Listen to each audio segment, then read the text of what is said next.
Hello friends, आपका स्वागत है मेरे छोटे से गार्डन में। आज मैं आपको बताऊंगी कि आप उपले से गोबर खाद कैसे बना सकते हैं, वो भी बहुत जल्दी, बहुत आसान तरीके से और अपने ही गार्डन में। तो आज से आपकी गोबर खाद की टेंशन खत्म हो जाएगी। तो ये जो उपला है, इससे ये गोबर खाद मैंने बनाई है इन उपलों से, और ये मेरी बन चुकी है। वो 1 महीने से भी कम टाइम में मेरी ये गोबर खाद बन चुकी है। इसमें कुछ चीज़ें हैं ऐसी होती हैं जो बहुत जल्दी गोबर खाद को डिकम्पोज करती है, लेकिन ये जो गोबर खाद है ये उपलों से ही बनानी है।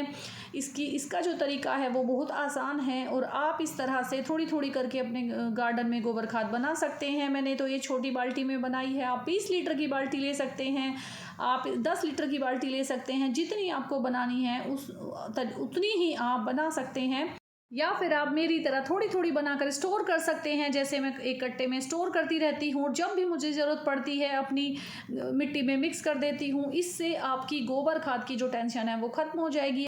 जब हम ऑर्गेनिक गार्डनिंग करते हैं तो सबसे ज़्यादा ज़रूरत होती है गोबर खाद की। वो कई बार हमें नहीं मिल पाती या हमारी ख़त्म हो जाती है, तो हम इस तरह से अपने ही गार्डन में बना सकते हैं और अपनी टेंशन ख़त्म कर सकते हैं। तो ये आपको कैसे बनानी है वो मैं अब आपको बताती हूँ। और देख सकते हैं ये जो मेरी गोबर खाद है बहुत हल्की है, क्योंकि बनने के बाद ये बहुत हल्की हो जाती है। इसे बनाने का जो तरीका है बहुत आसान है, और आप इससे थोड़ा सा भी अगर आपको टाइम मिलता है तब भी बना सकते हैं, क्योंकि ये जल्दी से बन जाती है। और इसका जो तरीका है, सारी चीज़ें घर में से ही लेनी है, कोई चीज़ बाहर की नहीं है। सिर्फ उपले आपको लेने हैं, बाकी सभी चीज़ें आपके घर में ही हैं। तो आप मेरी गोबर खाद का कलर देख सकते हैं, बिल्कुल ब्लैक हो चुकी है, क्योंकि ये पूरी तरह से डिकम्पोज हो चुकी है, बनकर तैयार हो चुकी है और काफ़ी हल्की भी हो चुकी है।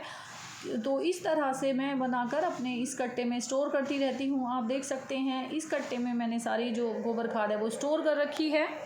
चलिए इसे बनाते हैं। तो आपको जितने उपले लेने हैं, जितनी ज़्यादा आपको बनानी है उतनी बना सकते हैं। मैंने 2 उपले लिए हैं, उन्हें अच्छे से फोड़ना है और पानी में भिगो देना है। पानी में आपको 24 घंटे के लिए भिगोने हैं, या 2 दिन के लिए भी आप भिगो सकते हैं, कोई दिक्कत नहीं है।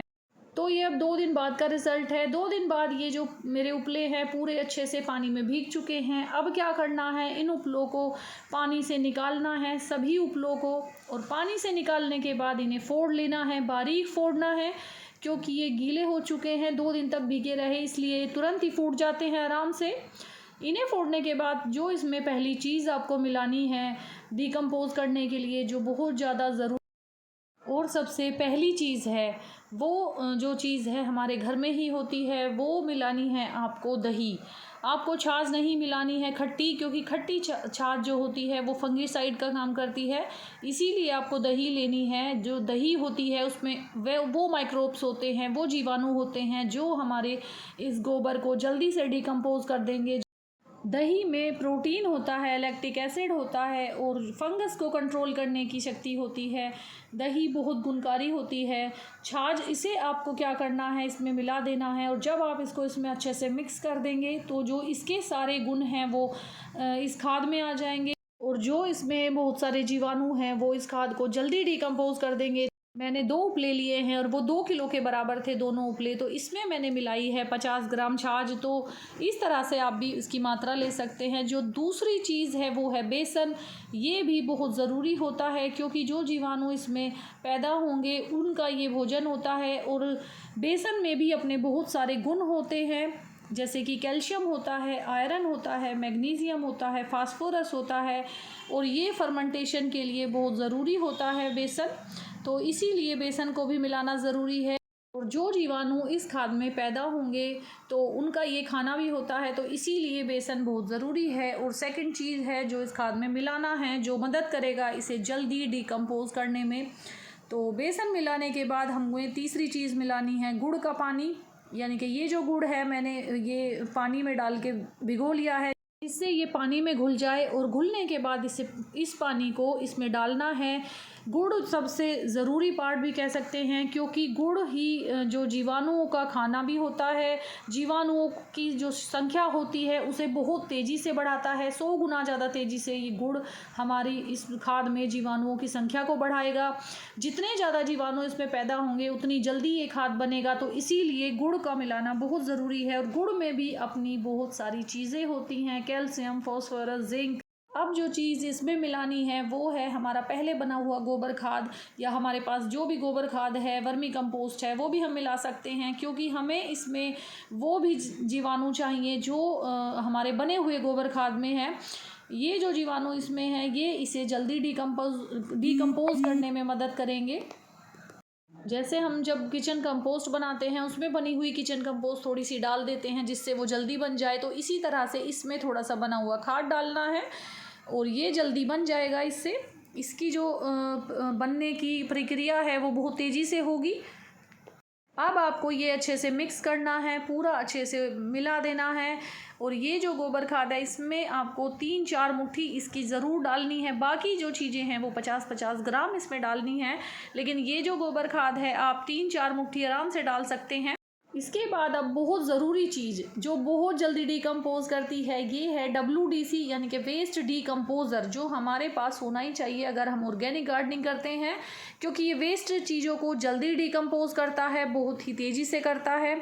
तो इसीलिए मेरे पास ये है। तो वेस्ट डिकम्पोज़र को अगर हम इसमें डाल देंगे तो ये खाद बहुत जल्दी से बन जाएगा, बहुत तेज़ी से बनेगा। तो इसे कैसे डालना है, आप बिना पानी के भी इसे डाल सकते हैं, या फिर जितना ये डिकम्पोज़र लिया है उतना ही पानी लेकर आप इस खाद में इसे डाल सकते हैं। इसका कोई नुकसान नहीं है। ये इसमें जो वेस्ट डिकम्पोज़र होता है उसमें बहुत ज़्यादा जीवाणु बैक्टीरिया होते हैं, वो इस खाद को बहुत जल्दी से डिकम्पोज़ करते हैं, क्योंकि इसका नाम ही वेस्ट डिकम्पोज़र है। अगर आपको वेस्ट डिकम्पोज़र के बारे में पता नहीं है तो ये ऑनलाइन मिलता है, अमेज़ोन, फ्लिपकार्ट सब पर मिलता है, और ये एक छोटी सी डब्बी में मिलता है। इसे गुड़ और पानी में मिक्स करके बनाना पड़ता है, इसका कल्चर तैयार होता है और फिर वो आप अपने पास हमेशा के लिए सेव भी कर सकते हैं, ये ख़राब नहीं होता। इस तरह से ये बाल्टी हमने खाली कर ली, और खाली करने के बाद आप ये मेरा खाद देख सकते हैं कितना कमाल का बना है, बिल्कुल ब्लैक है, पूरी अच्छी तरह से डिकम्पोज हो चुका है। तो इसके बाद आपको ये जो सारा खाद है ये इस बाल्टी में भरना है और भर कर सेमी शेड एरिया में रख देना है। कहीं भी जहां आपके गार्डन में कम धूप आती हो वहां पर ऐसी जगह भी आप रख सकते हैं, कोई दिक्कत नहीं है। और उसके बाद अगर आपके पास WDC वेस्ट डिकम्पोज़र नहीं है तो गौमूत्र भी आप डाल सकते हैं इसमें 1 लीटर के करीब, क्योंकि जो गौमूत्र होता है वो भी चीज़ों को बहुत जल्दी डिकम्पोज करता है। तो इस तरह से आप इसका भी इस्तेमाल कर सकते हैं। ये आपका जो खाद है 1 महीने से पहले ही बनकर तैयार हो जाएगा। इस तरह से आपको इसे 1 हफ्ते के लिए रखना है, और उसके बाद इसे इस तरह से एक बर्तन में खाली करके इसे अच्छे से मिक्स करना है, जैसे मैं अभी कर रही हूँ। और इसमें फिर से वेस्ट डिकम्पोज़र मिला के इसे दोबारा सेमी शेड एरिया में रख देना है। इस तरह से ये जल्दी बनकर तैयार हो जाएगा। और अगर आपको मेरी वीडियो अच्छी लगी हो तो मेरे चैनल को सब्सक्राइब करें, मेरी वीडियो को लाइक करें। Thanks for watching. और आपका एक खाद जल्दी से बनकर तैयार हो जाएगा, बहुत जल्दी।